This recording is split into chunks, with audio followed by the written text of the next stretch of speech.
Seja onde for que você estiver acompanhando, no fone, na tela, ou só de olho no caos, bem-vindo ao primeiro episódio do Cadê a Verdade? Eu sou Eduardo Rodrigues e hoje a gente estreia com estilo, falando de uma crise tão bem encenada que merecia um troféu. Tivemos de tudo nesse processo. Teve decreto, teve discurso dramático. Só faltou um detalhe bem pequeno, mas o mais importante de todos, a verdade. Calamidade só se for de credibilidade.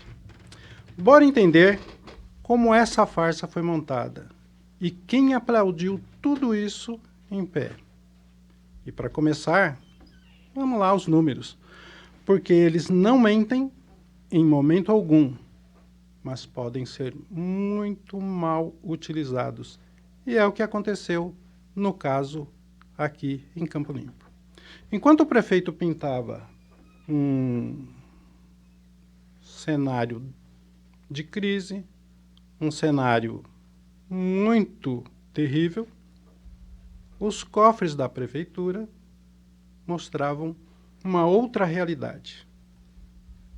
O prefeito decretou essa calamidade com 36 milhões de reais no cofre. É isso. Você ouviu certinho. 36 milhões de reais. Então, segura, porque o que vem a seguir não é um roteiro de ficção. É política real. É política na veia, com pitadas de teatro ruim. O relatório da SEI que nós tivemos acesso foi obtido através da Lei de Acesso à Informação que todo mundo conhece. Aliás, esse relatório eu oriento a todo mundo que leia. É leitura obrigatória para todo mundo que acredita que é real essa crise, essa calamidade financeira. Colapso financeiro? Não, gente. Não houve colapso algum. Foi falta de vergonha única e exclusivamente. Faltou credibilidade, faltou decência. Por quê?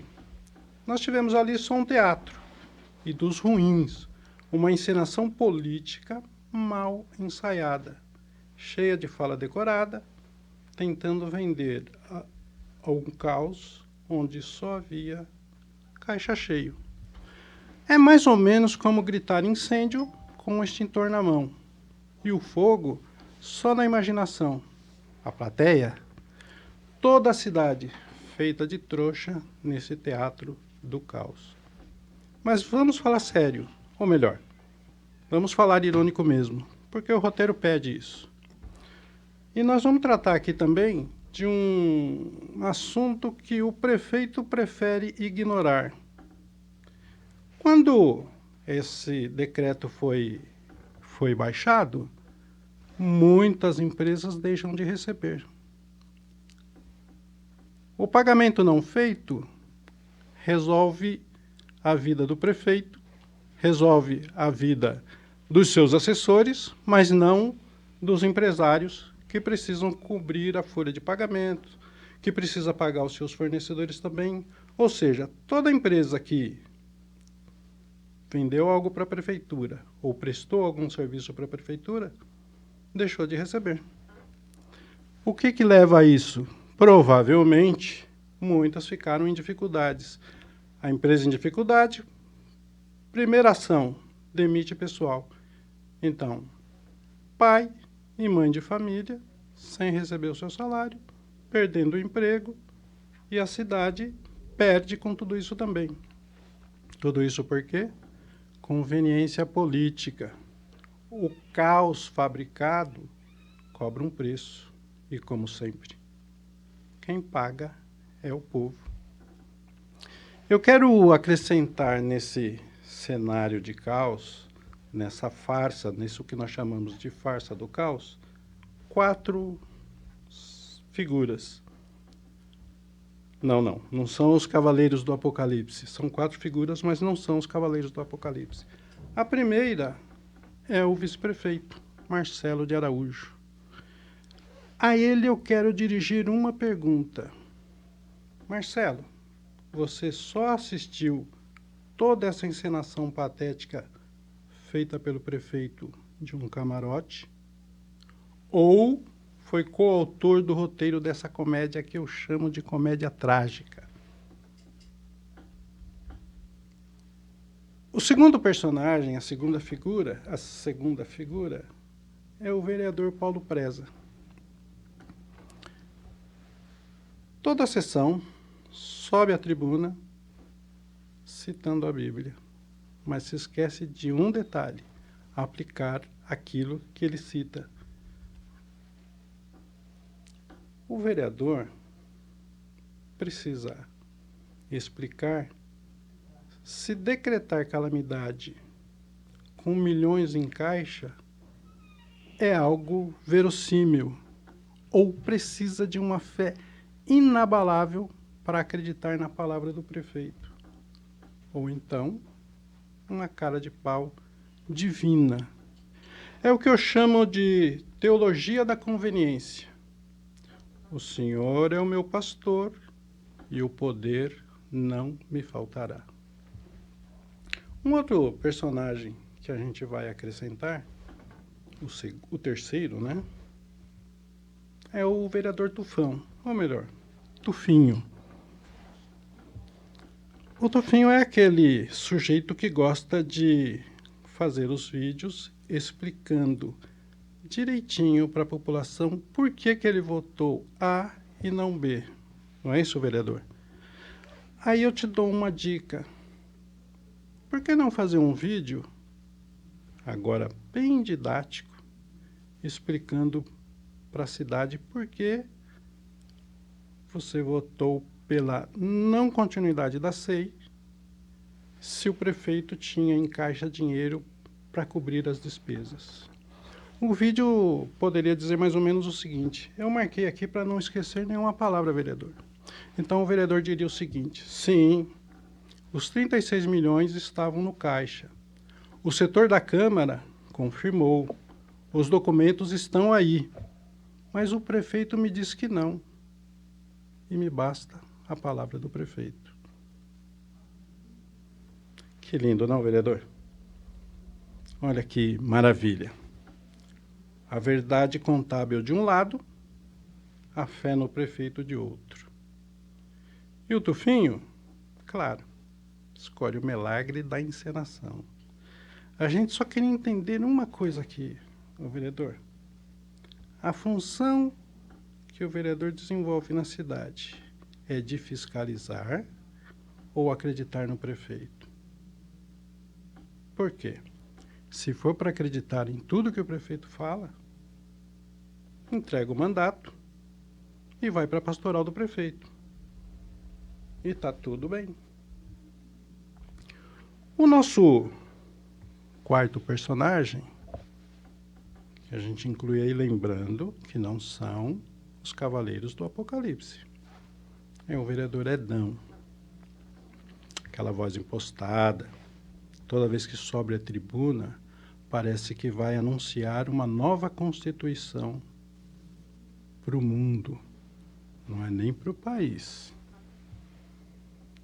Ele poderia subir, dessa vez, aconselho um vídeo também, explicando sobre esses 36 milhões de reais em caixa, vereador. E, aspas aqui para o vereador, poderia dizer o seguinte: sim, há documentos, pareceres e milhões comprovados em caixa. Mas se o prefeito disse que não tinha nada, quem sou eu para duvidar? Seria interessante, vereador?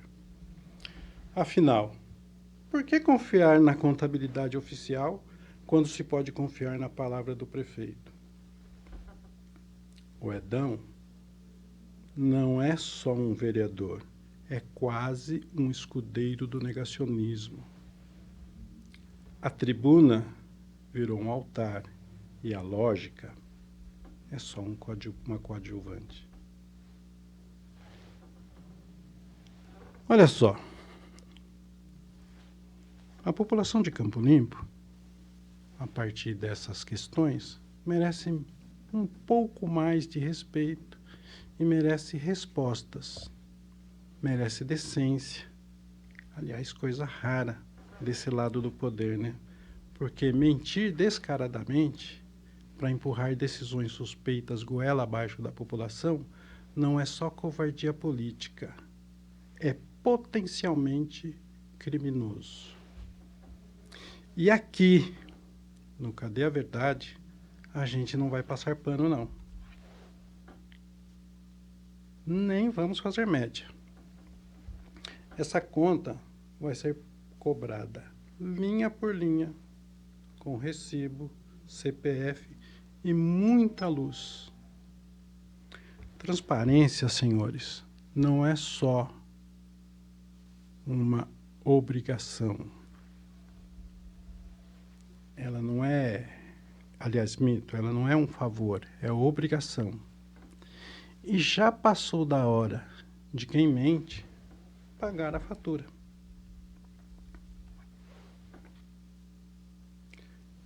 Voltando um pouquinho, o prefeito Adeildo fez mais ou menos como aquele... Na nossa época era assim, a gente passava num local e pedia alguma coisa para o pai ou para a mãe para comprar, então eles diziam assim, na volta a gente compra. É que o Adeildo fez. O caixa dizia, tem 36 milhões lá. Ele disse, não vamos pagar nada, vamos jogar essa conta para frente. Vamos aqui ficarmos tranquilos, porque a coisa vai passando, a cidade aceita, todo mundo aceita de mão beijada, mas aqui a gente não vai aceitar essa história não, prefeito. E assim termina o nosso primeiro episódio de Cadê a Verdade, onde a crise financeira virou peça teatral e a plateia foi toda uma cidade. Mas calma, isso é só o começo. A história não acabou, a história continua, porque no próximo episódio a gente vai falar sobre os possíveis crimes por trás desse decreto de calamidade. Por quê? Errar é humano, mas mentir em documento público é outra história. Tem muita coisa atrás disso. Tem muita situação que a gente vai levantar aí. E a gente não vai deixar isso passar desapercebido. Obrigado por acompanhar até aqui e a pergunta continua no ar. Cadê a verdade? Ou ela também foi decretada em estado de calamidade? Ah, e não esquece, tem uma enquete rolando no nosso canal do YouTube. Queremos saber o que você acha dessa história. A crise é real? Foi uma farsa política? Ou só mais um capítulo da velha novela eleitoral? Vai lá, vota e comenta. Até o próximo.